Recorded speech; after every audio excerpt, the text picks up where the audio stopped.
Good morning, Andrew. Hey, how you doing, Vincent? Hi. What's going on? ITB has passed. Finally. Yeah. Finally. Yeah. Let's go get something done. Well, yeah.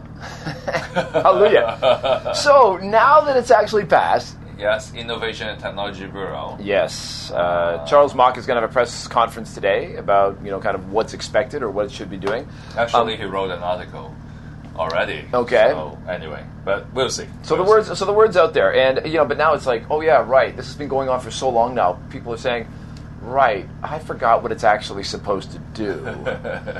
We've been hearing about it for so long. So let's have a little recap. They're gonna, a lot of it's like promote, educate, facilitate, which is all pretty fuzzy stuff. They're gonna encourage. You know what? What's that? I think it's basically to take care of the overburden of GRESO, of the Commerce and Economic Development Bureau. Could be. Yeah, it'll take a little bit off him. And add a focus. Yeah. On one of the policy areas. Yeah. It's very catchy. It's very buzzword. But listen to this. There's a couple of things. There's all the promotion, facilitating development of Hong Kong, IT infrastructure. What they can't do is they can't make government departments get their IT act together. And a lot of the departments, we did a big story like when Heartbleed came out, the Heartbleed problem with computers, and the Windows XP, when Microsoft cut off support for that. Yep. And it turned out a third of government computers were still running that operating system. The CIO has no power to compel those guys to get their act together. Yeah. I mean, it's not his purview. No. So, and unfortunately, it's not a policy. He can't.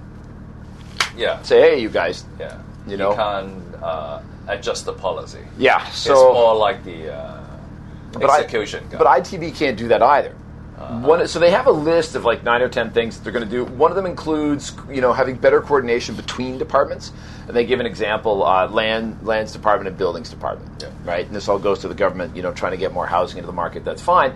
There's a couple of weird ones. Mm-hmm. Not weird, but just things to watch out for.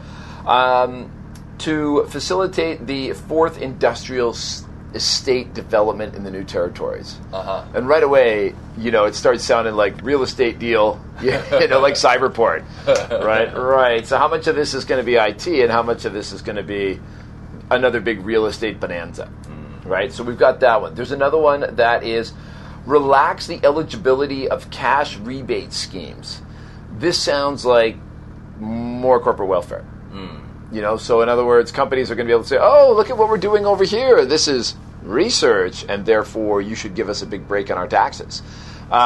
Those types of programs are quite often problematic because companies will stretch the regulations as far as they can to dress things up to look like research. You know what? The government normally weight the cost and benefit and believe that at least it would encourage some companies to buy new equipment, which creates a market or something like that. Supposedly improves productivity. Boosts consumption and all that. And improves productivity, theoretically. Yeah. But, I mean, these are things that are going to have to be treated very carefully because they're going to be wide open to abuse. Yeah. So I think those are a couple of the key things there. And all the rest of it's kind of, they want universities to do more applied research, to develop programs, how to work more with business. One of them was about working with business to create funds.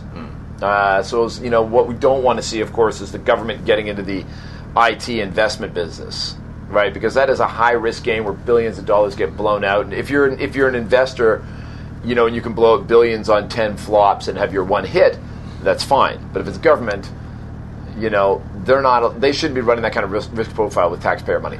I am more interested about when they started to promote IT policy, right? New IT policies. Yeah.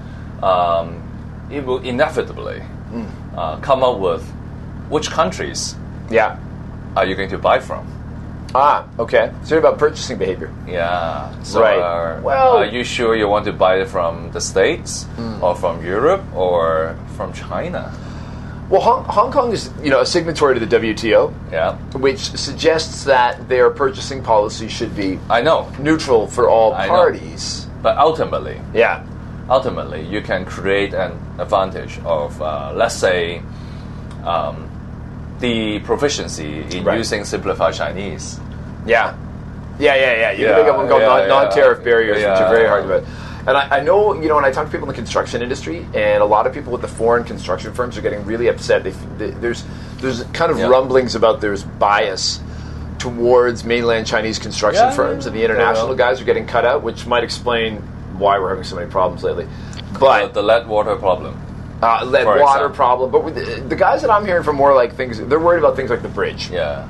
And the third runway, and some are even going so far as to say we're not even going to bid. Well, I'm not putting out any scandals and all that. I'm saying that it would be interesting to see.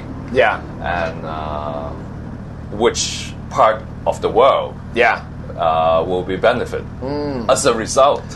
I'm not even saying that purchasing from China is a bad thing. Yeah. You see? Yeah. Because Hong Kong is an open as long as metropolitan. Yeah.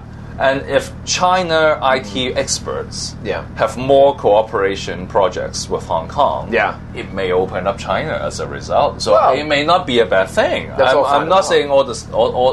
I'm not saying all in a negative tone, but I'm saying that it will be interesting to see. Yeah. It'll be very interesting to see. Yeah, it'd be interesting to watch that. I mean, it's but you'll really have to look at the details for that because those kind of purchasing decisions usually don't get on the public's radar. Yep. So you and I'll have to watch out for it. Keyword for today, I have a pun. Okay. You know the word wired? W-I-R-E-D.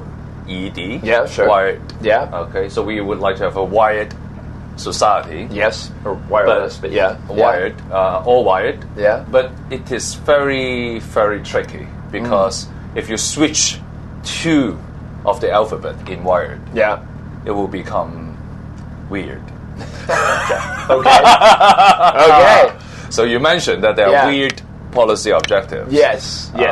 But they are related to a wired economy. So we'll see. Wired. Keyword for the day. All right. Cheers. All right. Catch you later. Bye.